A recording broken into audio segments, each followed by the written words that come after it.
turkii singeecha jetteetoo birrii 150 dursa galchiteef. Sanaan booda qaaman wanti inni nama namicha qaaman osoo hin argin akkamitti 2030 ergitan isin qaaman osoo hin argin. Mee sammuu san keessatti gaddeebi'aa tokkoof 800 viizaa Kaanaadaa argachuudhaaf jechuudha. So ashama jara jirtanii hordoftoota keenya kan addunyaarra jirtan kan biyya keessallee jirtan biyya alaarra kan jirtan nagaa jirtanii nagaa fayyaa waaqaaf galannaa gayu kabajamtoota keenya informationii baay'ee isin fayyaduun isin fidee dhufee informationii kan dhageessanii jechuudha wantoota miidiyaadhaan WhatsApp Telegiraamiidhaan jechuudha isinii ergamu kanarraa of eeggachuu qabdan isinii galee of eeggachuu qabdan jechuudha wanta sadiin isinitti hima inni tokkoffaa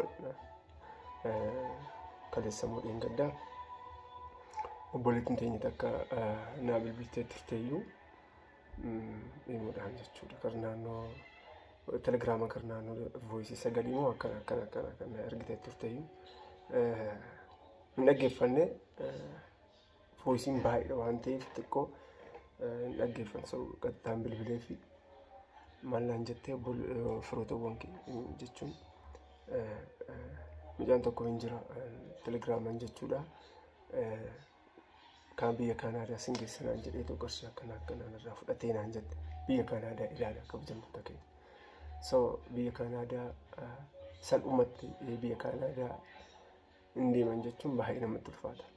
Isin jedhe biyya Kaanaadaa karaa keessatti birrii 20 galchaa 5,000 galchaa 10,000 galchaa 70 galchaa 90 galchaa jarreen isin jaaniif please of eeggannoo guddaa osoo gootanii baay'ee desneedha. Soba kun hunduu isinii galee. Minaalbaata wanti inni dhugaan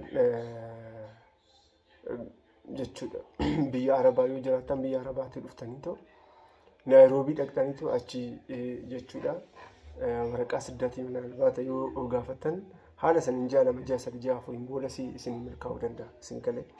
So warreen lafa dallaaluun jechuudha lafa kaaniitoo jechuudha Kaanaadaa isiniin keessaa viidiyoo wanna baay'eetu jira viidiyoo uummataa viidiyoo dubartoota jechuudha kan Kaanaadaa deemaniif jechuudha viidiyoo nama biraa fidanii ta'u thank you ani ji'a tokko keessatti Kaanaadaa prosesii Kaanaadaa fixadhee kinoo viizaan harka ga'ee jira isa jedhu jechuudha viidiyoo maamiltoota nama jechuudha hin ergan kun baay'ee salphaadha telegiraama irraa daawunloodii gochaa ta'u jechuudha biizinasii akkanaa hojjechuu barbaadan daawunloodii gochaa ta'u namaaf fannoo jechuudha. So haala saniin jechuudha isin goyyomsuu hin qaban jechuu barbaadetan. So Kaanaadaan haala salphaatiin baay'ee ulfaataadha. Birrii 10,000 5,000 20 akkan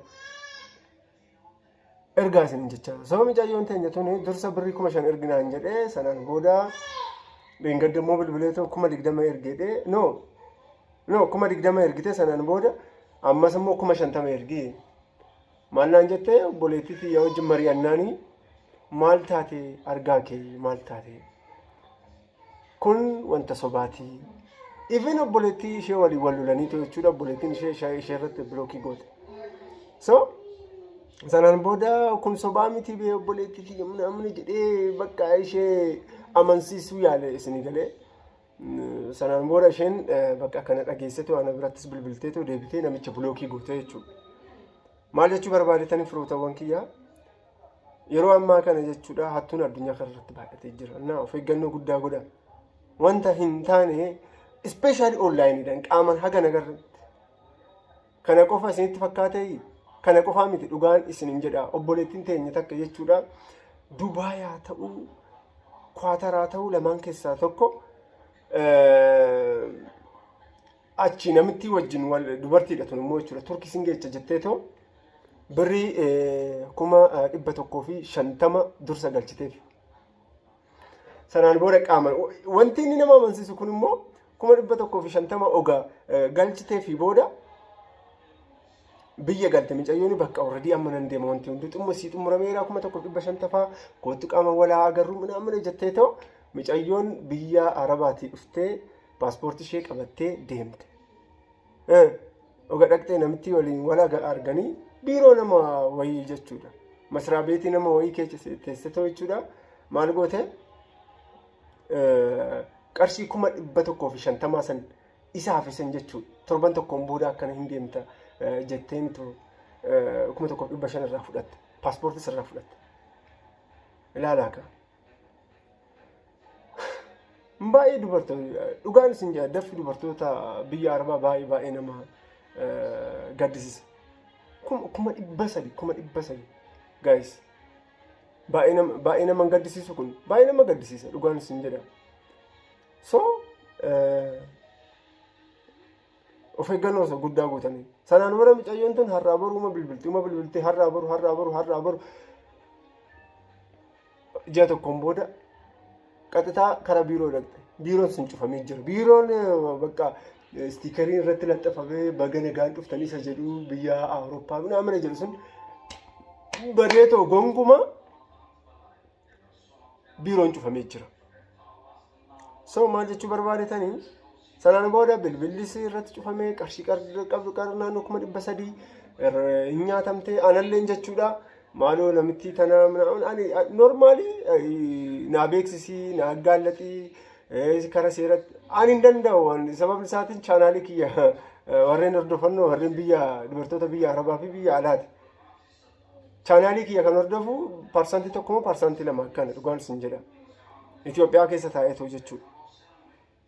Maal jechuu barbaadetanii warreen dubartoota addunyaarra jirtan isin hunduu yookaan immoo ispeeshaalii dubartoota biyya Arabaa jirtan haala kamiin akka laffaatan haala kamiin shintibeetii madaamii akkamitti akka dhiqatan sa'aatii 24 akka hojjettan callistanii too please wannoo hin jedhina jechuu barbaadetan qarshii keessan hin saasisina isin galee so baay'ee nama marartanii of eeggannoo guddaa godhaa bakka.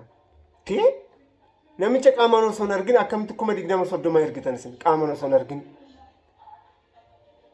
Mee sammuu keessan keessatti gaddeebi'aatii mee sammuu keessanitti hima. Isin galee namicha qaamaan osoo hin argin micayyoo qaamaan osoo hin argin qarshii kana hundaa akkamitti ergitan mee. Big shame. Naa adii ara baay'ee namatti ulfaatu dhugaan isin jedha. So isa kana jechuu barbaadetanii inni dhumaa immoo warreen afaan Arabiffaas beektan warreen like afaan Arabiffaa hin beekne Saawudii qofatu jira. Warreen afaan Arabiffaa beektaniif Dubaay fi Kwaatar hin jira. Karaa keessatiin naftaasamuu hin dandeechan duwwaa 9-20-17-79-82 Dubaay fi Kwaatar jira. Warreen afaan Arabiffaa hin beekne immoo Saawudii qofa jechuudha. Yaa ulaagaaleen inni barbaachisu karaa mootummaatiin waan ta'eef biiroo mootummaatiin waan ta'eef COC hin barbaachisa. COC hin barbaachisa. COC san akkuma dhuftanii barachuu qabdanii.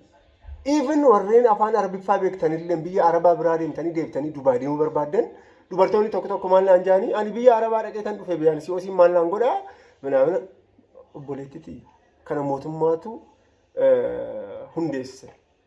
Isin galee seera kana mootummaatu hundeesse jechuudha. Isin galee so COC hin barbaachisa. Isin galee shaaraa kan jedhamu kennitanii leebira ID kan jedhamu kennitanii wanna baay'eetu jira. Anyways karaa keessatiin bilbila amma isinitti beekan duwwaa 9-20-17-79-82 haaluunaan jedhaayi waliin haasofnaa isa kana. Akkasumas immoo wanti bakka viidiyoo kana aadu yeroo biraa waliin hojjenna horaa bulaayi nagaannaa jedhaayi of eeggadhaa. Karaa keessatiin qarshii keessan nama hin beekneef hin ergina. Nama hin beekneef jechuun maal jechuudha? Biyya Awurooppaa isin hin geessina. Biyya Turkii isin hin geessina. Jechaa too 20,000 aara wanti akkana jedhamu jiru. Mijaan tokko amma dhingadda indoom viidiyoo isaanan balleechi yeroo biraa isinifan ergaa malee